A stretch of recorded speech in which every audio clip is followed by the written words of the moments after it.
Las ratas en las paredes, de H. P. Lovecraft. El 16 de julio de 1923, precisamente después que el último obrero había terminado su tarea, me mudé a Exham Priory. La restauración había implicado desmedidos trabajos, ya que de la construcción original apenas si quedaba un montón de ruinas, pero como se trataba de la mansión de mis antepasados, no reparé en gastos. La finca había permanecido deshabitada desde épocas de Jacobo I, cuando un drama de aspectos espantosamente trágicos, si bien en buena medida comprensibles, se precipitó sobre el jefe de familia, sus 5 hijos y algunos criados. El tercer hijo, antecesor mío por línea paterna, único sobreviviente del desdichado grupo familiar, debió marcharse en medio de un clima de sospecha y terror.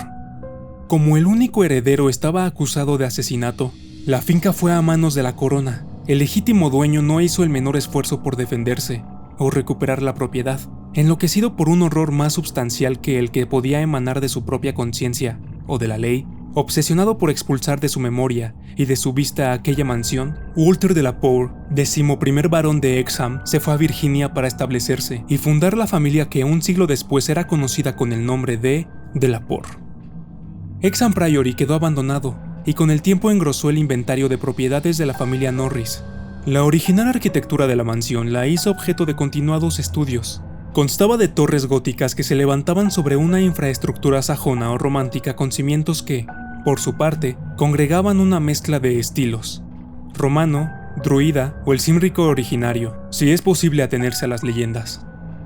Estos cimientos eran muy peculiares, ya que por uno de los lados se unían a la sólida piedra de la ladera montañosa, desde cuya cima el priorato vigilaba un valle solitario que se extendía por 3 millas al oeste del pueblo de Anchester.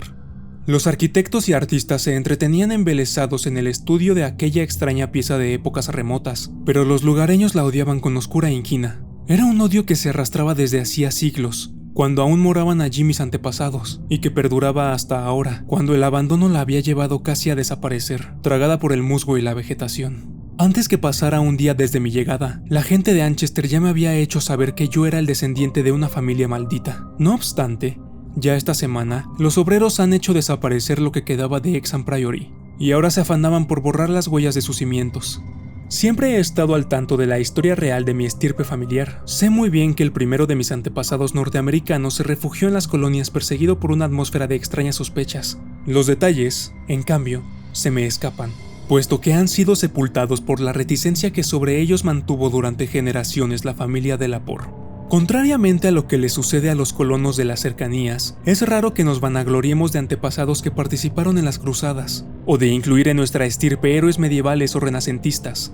No se nos transmitieron otras tradiciones que aquellas que contenía el sobre lacrado que todo propietario latifundista legaba al primogénito antes que estallara la guerra civil con la orden de una apertura estrictamente póstuma. Solo nos enorgullecíamos en la familia con las glorias alcanzadas luego de la emigración, esplendores de un linaje virginiano, orgulloso y honorable, aunque algo reservado y poco sociable. Toda nuestra fortuna se perdió durante la guerra, y la existencia familiar se vio profundamente conmovida por el incendio de Carfax, morada de la familia al borde del río James.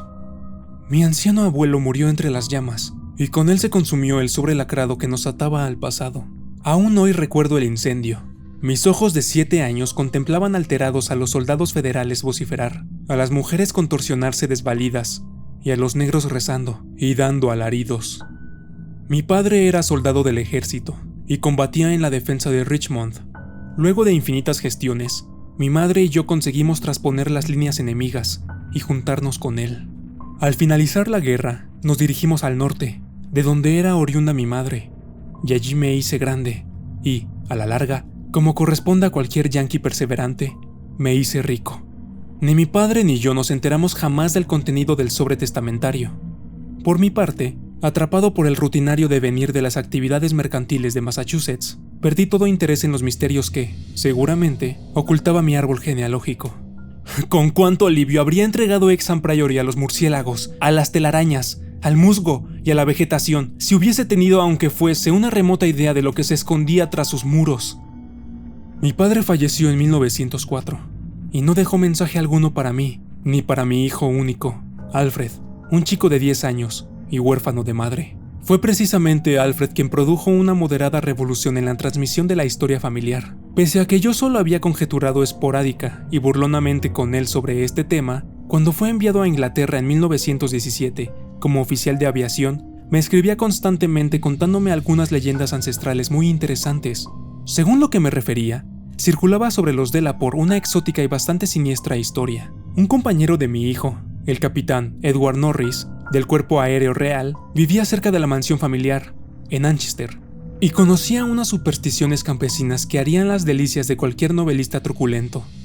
Norris naturalmente no las creía, pero a mi hijo le divertían, razón por la que fueron el tema de muchas de las cartas que me escribió. Finalmente, estas leyendas hicieron que concentrara mi atención en nuestro solar de ultramar, y me impulsaron a comprar y reparar mi herencia, que Norris mostró a Alfred y, más aún, pudo ofrecérnosla por un precio muy razonable, puesto que un tío suyo era el actual propietario. Adquirí Hexham Priory en 1918, pero casi enseguida olvidé los planes de restauración para atender a mi hijo que regresaba inválido de la guerra. Vivió 2 años más, durante los cuales me consagré íntegramente a su atención, abandonando incluso la dirección del negocio a mis socios. En 1921, preso de una gran desolación, sin motivaciones, marginado de toda actividad laboral y sintiendo el peso de la ya casi presente vejez, decidí entretener el resto de mis días ocupándome de la nueva posesión. En diciembre llegué a Anchester y me alojé en la casa del capitán Norris, un joven algo entrado en carnes, pero amable, que apreciaba mucho a mi hijo. De inmediato me ofreció su ayuda para recopilar planos y anécdotas que sirvieran para las obras de restauración. La presencia de Hexham Priory no me producía emoción alguna. En realidad se trataba de una masa de abandonadas ruinas medievales devorada por el musgo, sembradas de nidos de grajos, en precario y amenazador equilibrio al borde de un precipicio impresionante, sin pisos o cualquier otro rastro de interiores, excepto los muros de piedra de las torres. Una vez que llegué a tener una idea de cómo debió haber sido el edificio cuando fue abandonado 3 siglos antes, por mis antepasados, comencé a contratar obreros para emprender las obras. La dificultad inicial consistió en que debí buscar la mano de obra necesaria en poblaciones alejadas, ya que los habitantes de Anchester manifestaban un rechazo y un temor verdaderamente notables hacia aquel lugar. La aversión era de tal magnitud que a veces conseguía contagiar a los trabajadores que venían de otros sitios, lo que ocasionaba constantes deserciones.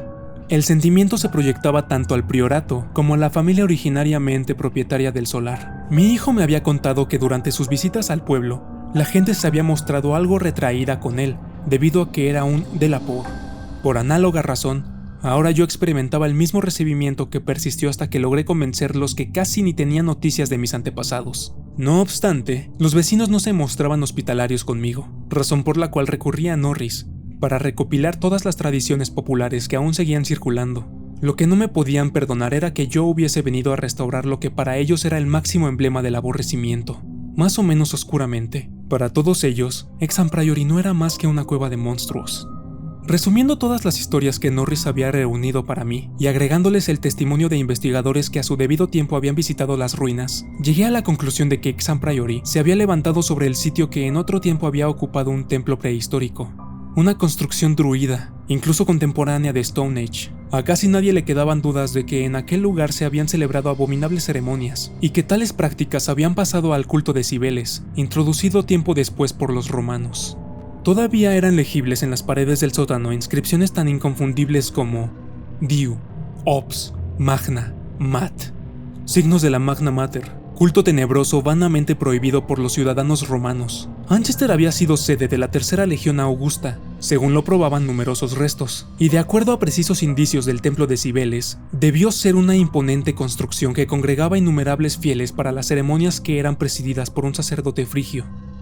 Las historias añadían que el derrumbe de la vieja religión no significó el fin de las orgías que se desarrollaban en el templo, sino que, por el contrario, los sacerdotes abrazaron la nueva fe, sin modificar en lo substancial sus creencias.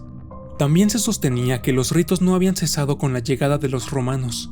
Algunos sajones se habían sumado a lo que quedaba del templo, otorgándole los rasgos que con el tiempo habrían de singularizarlo, convirtiéndolo en centro de difusión de un culto tan temido por lo menos en la mitad del territorio que ocupaba la heptarquía. Una crónica del año 1000 después de Cristo menciona el sitio refiriéndose a él como un priorato construido de piedra, donde vivían una peculiar, aunque poderosa orden monástica, que no necesitaba grandes murallas para mantener alejado al atemorizado populacho.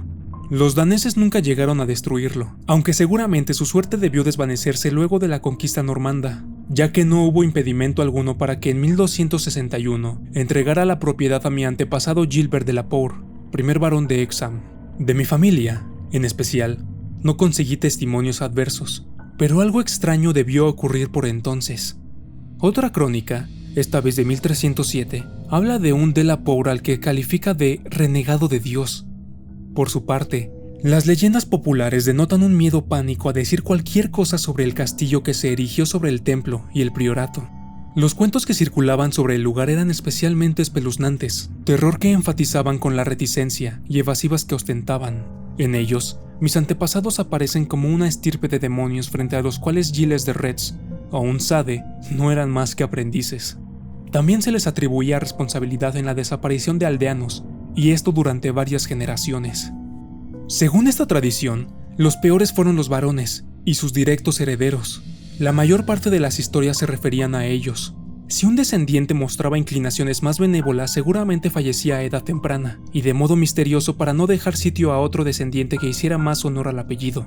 Los de la Poer profesaban, al parecer, un culto propio oficiado por el cabeza de familia, y ocasionalmente reservado a unos pocos miembros de la familia.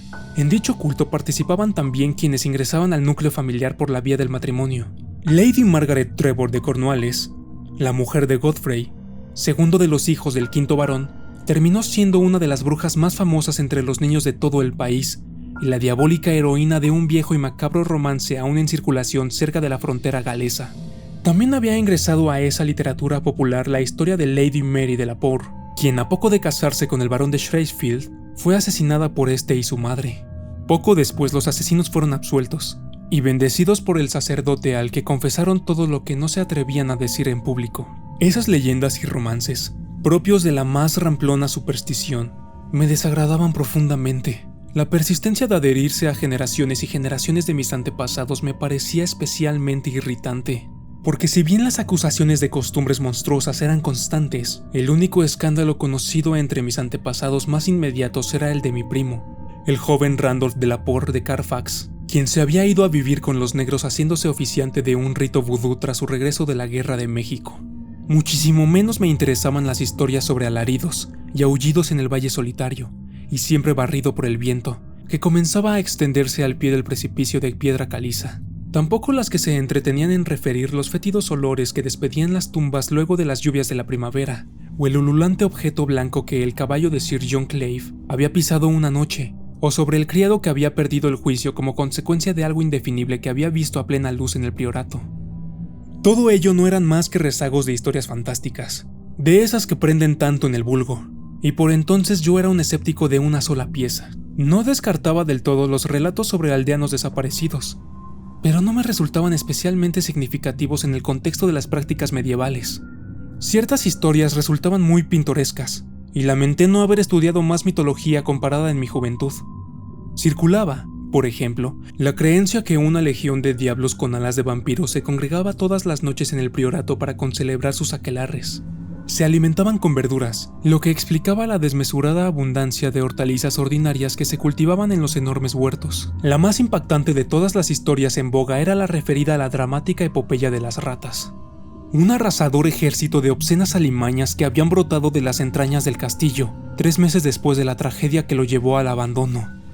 Una luz de repugnantes y voraces bestezuelas que había barrido con todo a su paso, aves, gatos, perros, conejos, cerdos y hasta 2 desdichados pobladores. La plaga de roedores, por su parte, es la fuente de la que deriva un ciclo independiente de mitos, puesto que las ratas irrumpieron en las casas del pueblo suscitando infinitos acontecimientos diversamente espeluznantes. Todas las historias volaban sobre mí cuando emprendí, con la tosudez característica de un anciano, las tareas de restauración de mi solar ancestral. Pese a todo, no debe creerse de ningún modo que ellas constituían la atmósfera psicológica en la que me movía. Asimismo, debo hacer constar que contaba con el apoyo incesante del capitán Norris y de los arqueólogos que me rodeaban y ayudaban en la reconstrucción. 2 años después de iniciada, la obra llegó a su término, y estuve en condiciones de observar el conjunto de amplias habitaciones, muros reconstruidos, techos abovedados, anchas escaleras. El orgullo que experimentaba compensaba sobradamente los cuantiosos gastos que consumió la reparación. Todos los detalles medievales habían sido eficientemente reproducidos, y las partes nuevas no se distinguían de los muros y cimientos originales. El lar de mis antepasados se hallaba nuevamente en pie, y solo me restaba ahora redimir la fama local de la línea familiar que terminaba en mí. Viviría allí hasta el fin de mis días, y demostraría a todos que un Delaporte había recuperado la grafía original del apellido, no es en absoluto un ser diabólico. El ideal del confort aumentó, si cabe, por el hecho que Hexham Priory, pese a estar construido sobre cánones medievales, era totalmente nuevo, lo que lo ponía a salvo de viejos fantasmas y alimañas nuevas. Me mudé a Hexham Priory el 16 de julio de 1923. Me asistían 7 criados y 9 gatos, animal por el que siento una especial predilección. El más viejo de ellos, Negrito, tenía ya 7 años y llegó conmigo desde Bolton, Massachusetts. El resto de los gatos los había ido consiguiendo mientras vivía con la familia del capitán Norris. Pasaron 5 días en medio de una rutina asignada por la mayor calma. Yo me dedicaba a la clasificación de antiguos documentos familiares. Contaba ya con unas cuantas descripciones detalladas de la tragedia final y la huida de Walter Delaporte, asuntos que, suponía, eran los temas centrales del legajo hereditario que se había perdido en el incendio de Carfax. Por lo que surgía de aquellas descripciones, a mi antepasado se le había acusado, con pruebas irrefutables, de haber dado muerte a todos los moradores de la casa, excepto por 4 criados que habían actuado como cómplices, mientras dormían. La masacre había ocurrido 2 semanas después de un descubrimiento que lo llevaría a cambiar totalmente, aunque este descubrimiento solo debió haberlo confiado a sus cómplices, quienes luego del episodio se habían esfumado para escapar de la justicia. En total murieron degollados un padre, 3 hermanos y 2 hermanas. Curiosamente, la ordalía de sangre contó con el consenso de los aldeanos y la negligencia de la justicia, hasta el punto que el instigador pudo huir a Virginia, en medio de todos los honores, sin disfrazarse y sin contratiempos. La sensación general fue que finalmente se había liberado a aquellas tierras de una maldición inmemorial. Ignoro completamente cuál pudo haber sido el descubrimiento que empujó a mi antepasado a esa decisión tan terrible. Walter Delaporte tenía que conocer desde siempre las macabras historias que sobre la familia circulaban, razón por la cual creo que no radicaban en ellas los móviles de la acción. ¿Acaso habría presenciado alguno de los ritos ancestrales y espeluznantes? ¿O tal vez se habría encontrado con algún símbolo revelador? Tenía reputación de ser un joven tímido y de muy buenos modales. En Virginia se le conoció como alguien de carácter atormentado y temeroso. El diario de otro aventurero de rancio abolengo, Francis Horley de Bellevue, dice que era una persona de un estricto sentido de la justicia, del honor y de la discreción. El 22 de julio ocurrió el primer incidente, al que en el momento apenas se le prestó atención, pero que hoy recobra el carácter premonitorio de todo lo que vendría después. Fue tan insignificante que casi no se le dio importancia. Debemos recordar que puesto que el edificio era nuevo prácticamente en su totalidad, excepto los muros, y como estaba atendido por una eficiente servidumbre, habría sido absurdo experimentar aprensión alguna ante las historias que circulaban. Esto es casi todo lo que puedo recordar del episodio del 22 de julio. El viejo gato negro, a quien también conozco, estaba perceptiblemente nervioso y al acecho, estado que no concedía con su humor habitual. Se paseaba por las habitaciones y olfateaba constantemente los muros. Al día siguiente, uno de los criados se acercó para anunciarme el estado de inquietud que reinaba en los gatos de la casa. Yo estaba en el estudio, una habitación del 2º piso, de techos altos y orientada al oeste. Tenía una triple ventana gótica que daba al precipicio, y desde donde se contemplaba el desolado valle. Mientras escuchaba al criado, advertí cómo Negrito se movía a un lado y otro del muro, y arañaba el nuevo revoque que cubría la antigua piedra. Conjeturé con el criado que debía tratarse de algún olor o emanación de la antigua mampostería, no perceptible para el olfato humano. En verdad, eso es lo que creía. El criado aventuró la hipótesis de la presencia de ratas, pero yo la rebatí puesto que en aquel sitio no se les había visto al menos durante 300 años, y, en lo referente a los ratones de campo, difícilmente habrían podido trepar hasta tan altos muros, y, además, tampoco nunca se los había visto merodear por allí. El capitán Norris, a quien consulté aquella misma tarde, coincidió conmigo en que era francamente increíble que de pronto los ratones de campo invadieran masivamente el priorato. Así tranquilizado, aquella noche liberé al criado de sus tareas de asistencia a mi persona, y me retiré al dormitorio de la torre que daba al oeste. Se llegaba a aquella desde el estudio por una escalinata de piedra, y luego de atravesar una pequeña galería, la escalera, parte vieja y parte nueva, y la galería completamente restaurada. La habitación era circular, de techo alto, sin revestimiento. En las paredes colgaban algunos tapices que había comprado en Londres. Me aseguré de que mi gato estuviese conmigo. Cerré la puerta y me acosté a la luz de unas lamparillas eléctricas que se parecían mucho a bujías.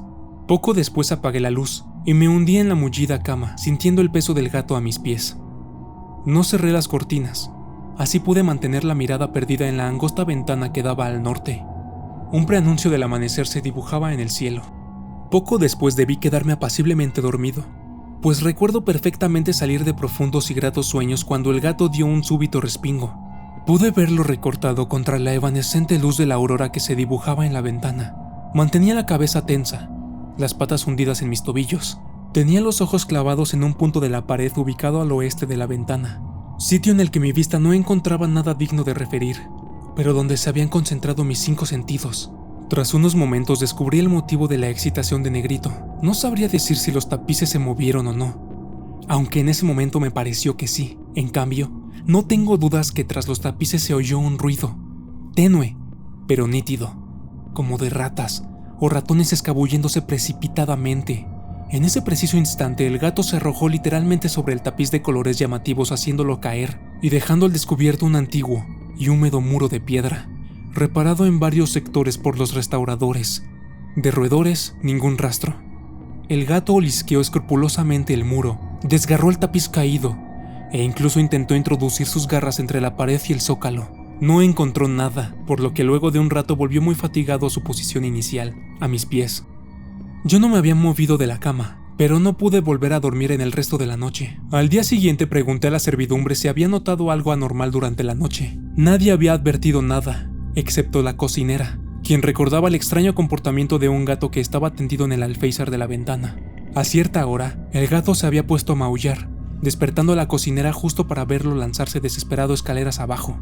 Tras una ligera modorra a continuación del almuerzo, fui a visitar al capitán Norris, quien se interesó especialmente en mi relato de lo ocurrido la noche anterior. Los extraños sucesos, a la vez tan curiosos, apelaban a su sentido de lo pintoresco y, en consecuencia, le traían a la memoria infinidad de historias locales sobre fantasmas. No conseguimos explicar racionalmente la presencia de ratas, y lo único a que atinó Norris fue a facilitarme unas trampas y veneno que, una vez en casa, ordené a los criados colocaran en lugares estratégicos. Pronto me fui a la cama, pues estaba con mucho sueño. Sin embargo, mientras dormía, tuve horribles pesadillas. En ellas me despeñaba, rodando vertiginosamente desde una gran altura a una gruta tenuemente iluminada, cuyo piso estaba cubierto por una gruesa capa de estiércol. En la gruta había una suerte de diablo porquerizo de barba canosa que arreaba con su bastón un rebaño de bestias flácidas y con forma de hongo, cuya presencia me produjo una frenética repugnancia. El porquerizo se detenía un instante a divisar su rebaño. En ese momento, un indescriptible enjambre de ratas llovía del cielo sobre el pestilente abismo y devoraban a las bestias y al hombre. En medio de tan aterradora pesadilla, me desperté súbitamente a causa de bruscos movimientos de Negrito, que hasta un instante antes dormía tendido en mis pies. Esta vez no fue necesario inquirir por el origen de sus bufidos y resoplidos ni del miedo que instintivamente le llevaba a hundir sus garras en mis tobillos. Las paredes de la habitación exhalaban un repugnante ruido, el producido por enormes ratas, seguramente famélicas, al desplazarse. Encendí la luz y pude ver el tapiz, que había sido reemplazado, en medio de una espantosa sacudida que producía en los ya de por sí originales dibujos una especie de tétrica danza de la muerte. La agitación del tapiz fue fugaz, así como los ruidos. Salté de la cama, examiné el tapiz con el largo mango del calentador de cama. Con el improvisado instrumento lo levanté y miré qué había debajo. Nuevamente solo se veía el reparado muro de piedra. Para entonces, el gato se había tranquilizado. Al inspeccionar la trampa circular que había puesto en la habitación, comprobé que todos los orificios estaban forzados, aunque no había rastro alguno de ratas. Por supuesto que ni se me ocurrió volver a la cama, así que encendí una vela. Abrí la puerta, salí a la galería que terminaba en la escalinata de piedra que llevaba a mi estudio. Negrito no se separaba de mis talones. Sin embargo, antes de llegar a la escalera, el gato salió disparado hacia adelante y desapareció de mi vista. Mientras bajaba por la escalera, me llegaron unos sonidos producidos en la habitación que quedaba debajo. Sonidos inconfundibles. Los muros revestidos de artesonado roble hervían de ratas que correteaban en medio de un gran frenesí. Negrito corría de un lado a otro, con la desesperación del cazador que se siente burlado. Al llegar abajo, encendí la luz, pero esta vez esa no fue razón para que cesara el ruido. Las ratas seguían activas en medio de tal baraúnda que llegué a distinguir con precisión el sentido de su desplazamiento. Las bestias, al parecer en cantidad infinita, iban en una impresionante migración desde una imperceptible altura hacia una profundidad abismal. Escuché ruido de pasos humanos en el corredor, y poco después 2 criados abrían la sólida puerta. Rastrearon toda la casa buscando el origen de aquella conmoción que echó a maullar a todos los gatos de la casa, mientras se abalanzaban sobre la cerrada puerta del sótano. Pregunté a los criados si habían visto a las ratas. Me respondieron que nadie las había visto. Junto con ellos, bajé hasta la puerta del sótano, de donde ya se habían dispersado los gatos. Tomé la decisión de explorar la cripta que había debajo, pero por el momento me limité a revisar las trampas. Todas habían saltado, pero no tenían ninguna rata. Satisfecho que solo los gatos y yo hubiésemos oído a las ratas, me quedé en mi estudio hasta que llegó el día, pensando denodadamente sobre la causa de todo aquello y recordando todas las leyendas que había recopilado para extraer las referencias que hacían al edificio. Durante la mañana conseguí dormir un rato, reclinado sobre el único sillón confortable de la habitación. Cuando desperté, llamé por teléfono al capitán Norris, quien poco después se hizo presente y me acompañó a explorar el sótano. No encontramos absolutamente nada, aunque sí averiguamos, no sin un estremecimiento, que la cripta había sido construida durante el tiempo de los romanos. Los arcos bajos y los sólidos pilares eran de estilo romano, no de ese degradado estilo de los sajones, sino del severo y armónico clasicismo del tiempo de los césares. En las paredes volvían a aparecer inscripciones familiares a los arqueólogos que habían trabajado en el lugar. Se leía Vegetae prop temp dona ele praec pontifi Atis, y otras cosas más. La referencia a Atis me perturbó, porque había leído a Cátulo, quien habla de los espeluznantes ritos que se ofrendaban al dios oriental, ritos que casi se confundían con los debidos a Cibeles. A la luz de unas linternas, Norris y yo tratamos de descifrar los extraños y descoloridos dibujos trazados sobre unos bloques de piedra irregularmente rectangulares, seguramente altares. Nos vino a la memoria que uno de aquellos dibujos, una suerte de sol que proyectaba rayos en todas direcciones, sirvió a los arqueólogos para demostrar su origen no romano, sino de un tiempo muy anterior. Sobre uno de los bloques se veían unas manchas marrones muy significativas. El más grande de todos, que se encontraba en medio de la estancia, tenía en su cara superior ciertos rastros que indicaban el paso del fuego. Seguramente sobre él se hacían ofrendas incineradas. En lo esencial eso era todo lo que se veía en la cripta, frente a cuya puerta los gatos se habían concentrado a maullar desesperadamente. Norris y yo decidimos pasar la noche en aquel lugar. Ordené a los criados que bajaran 2 divanes. Les advertí que no se preocuparan por la conducta que los gatos pudiesen mostrar durante la noche, y admití a Negrito como acompañante y ayudante. Nos pareció el caso cerrar herméticamente la gran puerta de roble. La cripta estaba situada por debajo de los cimientos del priorato, en la cara del precipicio que dominaba el inhóspito valle. Tenía la certeza de que hacia allí se habían desplazado las ratas, en medio de la expectante vigilia. Se apoderaban de mí sueños no del todo formados, de los que me rescataban los intranquilos movimientos del gato que, como siempre, estaba a mis pies. Los sueños eran tan espeluznantes como los de la noche anterior.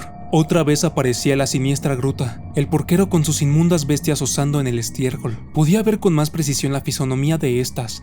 Me acercaba a ellas cada vez más hasta que desperté profiriendo un alarido que hizo dar un violento salto a Negrito, en tanto que el capitán Norris, que no había pegado el ojo, se echaba a reír a carcajadas. Más se habría reído de haber conocido el motivo del alarido, pero ni yo mismo lo recordé de inmediato. El horror absoluto tiene la facultad de disolver la memoria. Poco después comenzó a manifestarse el extraño fenómeno. El capitán Norris me sacudió levemente, instándome a que escuchara el ruido de los gatos. Vaya si se escuchaba. Al otro lado de la puerta cerrada, al pie de la escalinata de piedra, se oía un pandemonium de gatos aullando y arañando la madera. Por su parte, Negrito corría frenéticamente a lo largo de los muros de piedra, en cuyo interior se sentía la misma baraúnda de ratas de la noche anterior. Me ganó una sensación de terror, pues todo aquello no podía explicarse racionalmente. A menos que fuesen producto de un delirio que yo compartía con los gatos, aquellas ratas debían escabullirse a una madriguera emplazada en medio de los muros romanos que, hasta donde yo sabía, estaban hechos de sólidos bloques de roca caliza. Llegué a imaginar que al cabo de 17 siglos, el agua tal vez habría excavado túneles que luego los animales se encargarían de ensanchar y conectar entre sí. Pese a estos intentos de explicación, el horror me paralizaba, porque suponiendo que fuesen alimañas de carne y hueso, ¿por qué Norris no oía el repugnante alboroto?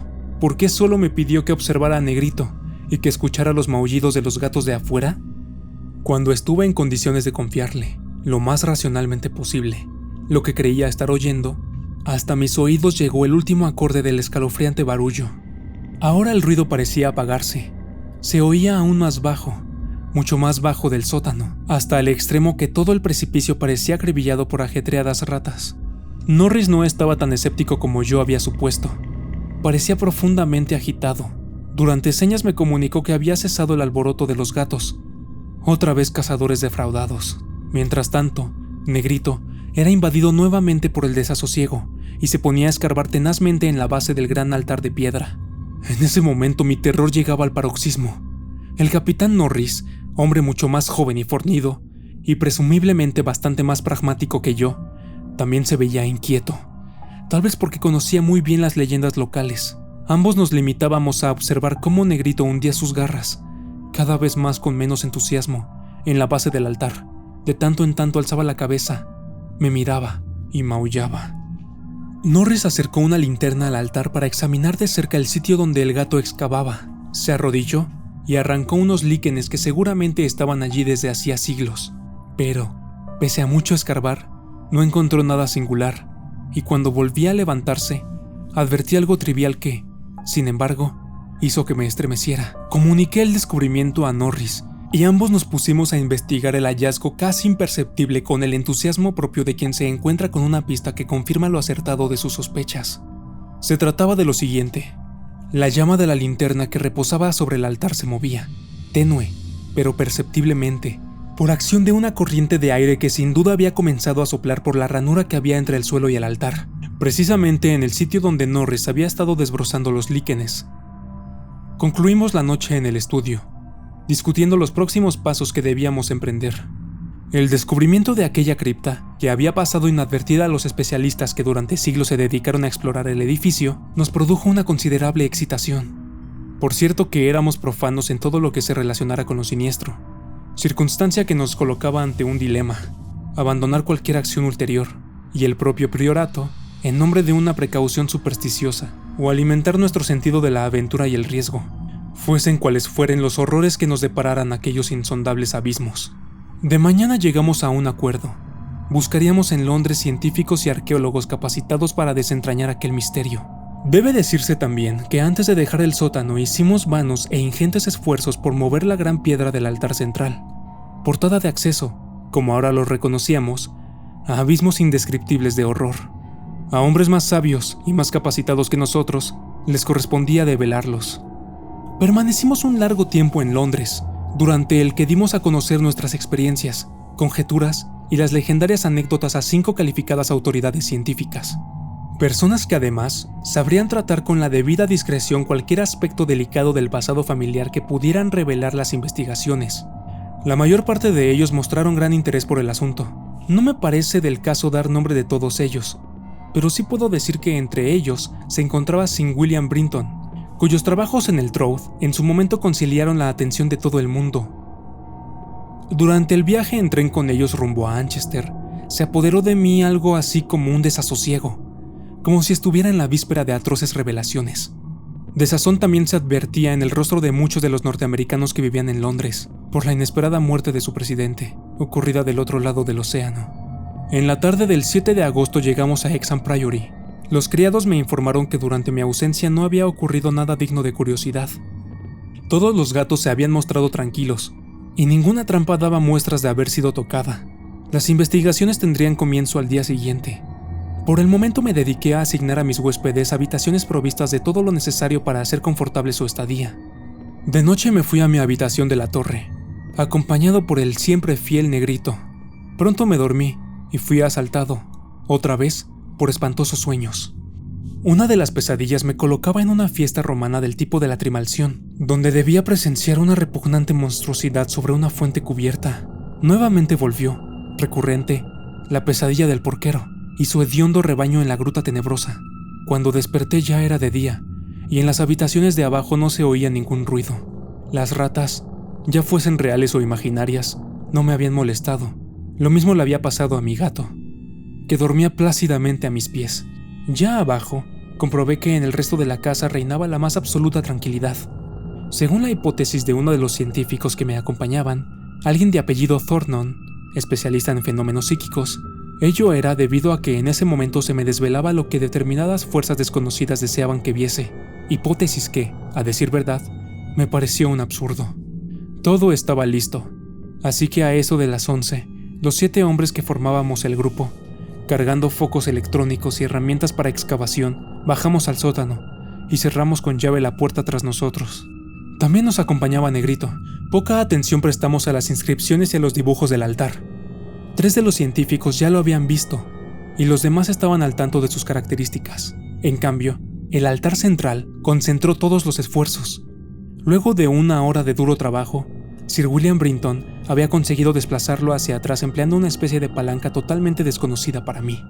De este modo, se desplegó ante nuestra vista un espectáculo inaudito, frente al que no habríamos sabido cómo reaccionar si no hubiésemos estado prevenidos.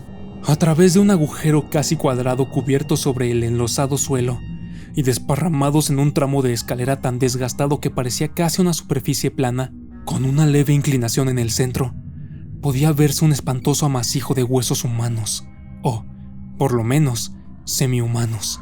Los esqueletos, que conservaban la última posición vital, revelaban gestos de pánico, y todos habían sido montados por los roedores. Ningún rasgo de aquellos cráneos permitía suponer que pertenecieran a seres con alto grado de idiocia o cretinismo y, mucho menos, a antropoides prehistóricos. Sobre los escalones atiborrados de esos restos se abría, en forma de arco, un pasadizo descendiente, al parecer excavado en la roca viva, por el cual circulaba una corriente de aire. Esta no era una brocanada impregnada de hediondez, propia de la cripta cerrada, sino una muy agradable brisa fresca. Luego de un momento de ventilación, en medio de escalofríos, nos dispusimos a abrirnos paso escaleras abajo. Tras examinar escrupulosamente los labrados muros, Sir William nos comunicó la sorprendente observación que el pasadizo, a juzgar por las huellas de los golpes, debía haber sido trabajado desde abajo. Ha llegado el momento en que debo pensar detenidamente lo que digo y elegir cuidadosamente las palabras. Después de avanzar un trecho en medio de los roídos huesos, vimos una luz frente a nosotros. No era una fosforescencia, ni nada así, sino una luz solar filtrada cuyo único origen posible debía ser el de ignoradas fisuras abiertas sobre la ladera del precipicio. Por cierto, no resultaba extraño que desde el exterior nunca se hubieran advertido esas hendiduras, ya que además el valle siempre estuvo totalmente despoblado. La altura y lo escarpado del precipicio eran tales que habría sido necesario un aeronauta para estudiar la pared en detalle.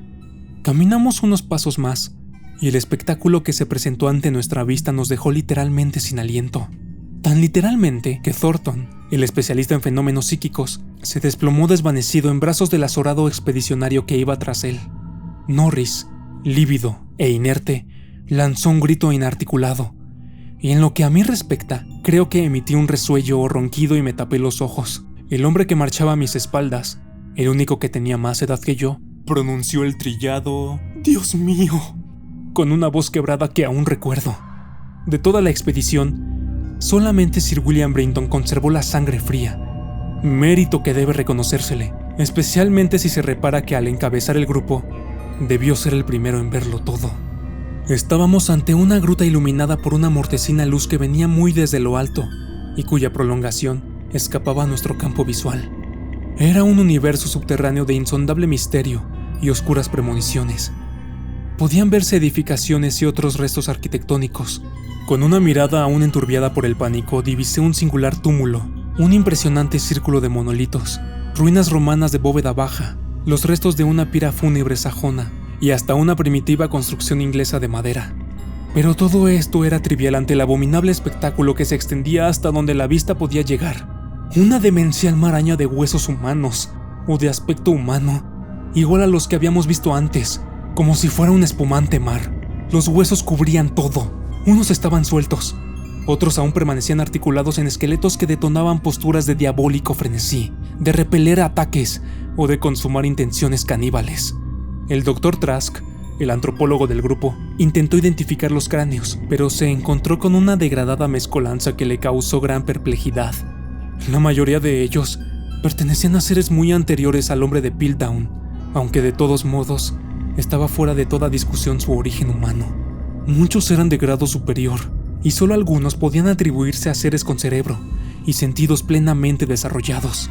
Prácticamente no había hueso que no estuviese roído, en especial por las ratas, pero también por otros seres de aquel aquelarre infernal. Entre ellos, también se veían huesecillos de ratas. No creo que ninguno de nosotros conservase intacta su lucidez durante aquel día abrumado por horribles descubrimientos. Hoffman y Huysmans jamás habrían podido imaginar escenas tan increíbles, más pesadillescamente repulsivas, más atrozmente góticas que las que ofrecía aquella tenebrosa gruta por la que avanzábamos como sonámbulos. Las revelaciones se sucedían una tras otra, y creo que todos tratábamos de bloquear los pensamientos que nos llevaban a explicar lo que podría haber sucedido en aquel lugar 300, 1000, 2000 o hasta 10.000 años antes. Estábamos en la antesala del infierno. El desdichado Thornton volvió a desvanecerse cuando Trask le comunicó que algunos de aquellos esqueletos debían descender directamente de cuadrúpedos. La interpretación de las ruinas arquitectónicas también nos condujo a una sucesión de horrores. Los seres cuadrúpedos debían de haber vivido en cuevas de piedra de donde debieron escapar por hambre o miedo a los roedores. Las ratas se contaban por legiones, y evidentemente se habían cebado en las verduras ordinarias, cuyos residuos aún podían encontrarse en el fondo de grandes recipientes de piedra. Entendía ahora por qué mis antepasados cultivaban aquellos huertos inmensos. Ojalá pudiese olvidarlo todo. No fue preciso inquirir sobre el propósito de aquellas diabólicas huestes de roedores. Iluminando con su proyector la ruina romana, Sir William leyó en voz alta el más sorprendente ritual jamás conocido, y habló de la dieta alimenticia del culto antediluviano que encontraron los sacerdotes de Cibeles, y juntaron al suyo propio. Aunque acostumbrado a la vida de trincheras, Norris no podía caminar erguido al salir de la construcción inglesa. Por mi parte, me animé a entrar en lo que resultó ser la construcción sajona, cuya puerta de roble se encontraba en el suelo. Encontré una hilera de siedras de piedra con barrotes carcomidos por el óxido. 3 estaban ocupadas por esqueletos pertenecientes a seres superiores, y en el dedo índice de uno de ellos pude ver un sello con nuestro escudo de armas. Sir William halló una cripta con celdas aún más antiguas debajo de la capilla romana. Esta vez estaban todas desocupadas. Más abajo había otra cripta de techo bajo, cribada de nichos con huesos prolijamente alineados, en algunos de los cuales se leían terribles inscripciones geométricas en latín, griego y lengua frigia. A su vez, el Dr. Trask había abierto uno de los túmulos. En su interior había cráneos de poca capacidad, apenas más desarrollados que los de los gorilas, pero inscriptos con signos ideográficos indescifrables. Era notable la imperturbabilidad de mi gato ante aquellos espectáculos. Una vez lo descubrí subido a una pavorosa montaña de huesos, y en su relampagueante mirada amarilla sentí secretos cuyo sentido se me escapaba. Luego de hacernos una ligera idea de las terribles revelaciones que escondía aquella parte de la tenebrosa caverna, lugar tan espantosamente presagiado en mi recurrente sueño, volvimos al abismo aparentemente sin fin, donde no se filtraba ni un solo rayo de luz. Ignoraremos para siempre qué invisibles mundos estigios habían más allá del muy pequeño trecho que recorrimos, pero coincidimos en que un mayor conocimiento en absoluto redundaría en beneficio alguno para la humanidad. Pero aún en el escaso radio en que nos habíamos movido había suficientes cosas para atraer nuestra atención. Unos pasos más, y la luz de los focos se posó sobre infinitos pozos, donde las ratas habían tenido un festín, y cuyo repentino agotamiento fue la causa de que el ejército de famélicos roedores se lanzaran, en primera instancia, sobre los restos de los seres hambrientos de la gruta, y luego escaparan en tropel del priorato para producir aquella devastadora ordalía que los lugareños ya nunca olvidarían. Los pozos eran realmente inmundos, con sus huesos quebrados y abiertos cráneos, cimas de rebosantes huesos de pitecántropos, celtas, romanos e ingleses. Algunos de ellos estaban repletos y sería imposible aventurar alguna noción de profundidad. Otros tenían una profundidad mayor de la que podían entrever los focos, y aún así se notaban abarrotados de cosas. Me pregunté qué habría sido de las desventuradas ratas que cayeron en aquellos siniestros cepos en medio de la oscuridad de tan terrible Tártaro. De pronto mi pie resbaló hacia un horrendo foso, circunstancia que me inmovilizó de terror. Debí quedar paralizado un buen rato, porque excepto al capitán Norris no conseguía ver a nadie del grupo. A continuación se oyó un ruido proveniente de la tenebrosa e infinita distancia que me parecía reconocer. También vi a mi viejo gato negro salir disparado como si fuese un dios egipcio alado en pos de ignotos abismos de lo desconocido. El ruido no era tan lejano, y rápidamente comprendí qué era. Se trataba de una nueva estampida de las endiabladas ratas, siempre a la búsqueda de nuevos horrores, y decididas a que las siguiera hasta aquellas cavernas del centro de la tierra, donde Nyarlathotep, el enanejado dios carente de rostro, aúlla en la oscuridad secundado por 2 flautistas amorfos. Mi linterna se apagó, pero ello no significó que detuviera mi carrera.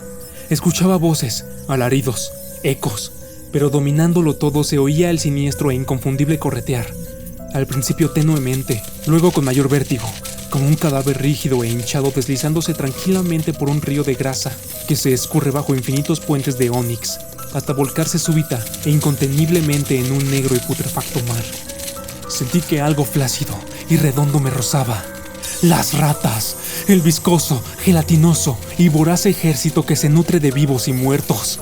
¿Por qué las ratas no iban a comer a un Delaport? Si los Delaport nada se privaban de comer. Si hasta la guerra se había comido a mi propio hijo. ¡Al diablo con esto! Voraces lenguas de fuego. Yankees habían devorado a Carfax, convirtiendo en cenizas al viejo Delaport y al secreto de la familia. No, lo repito, no soy el porquero monstruoso de la gruta. No era aquel rechoncho rostro de Norris lo que había sobre aquel flácido en forma de hongo. Él seguía vivo, pero mi hijo había muerto. ¿Cómo pueden ser de Norris las tierras de un Delaport? Es vudú, puedo asegurarlo. La serpiente manchada. ¡Maldito Thornton! Te enseñaré a desmayarte ante las obras de mis ancestros. ¡Canalla! Te enseñaré el gusto por la sangre. Magna Mater, Magna Mater, Atis, Dia, Akai Dia Demnum, Hagus Bastun Chinort, Dunas, Dolas, Ort, Agnusalt, Ungulu, Ranch, Kish.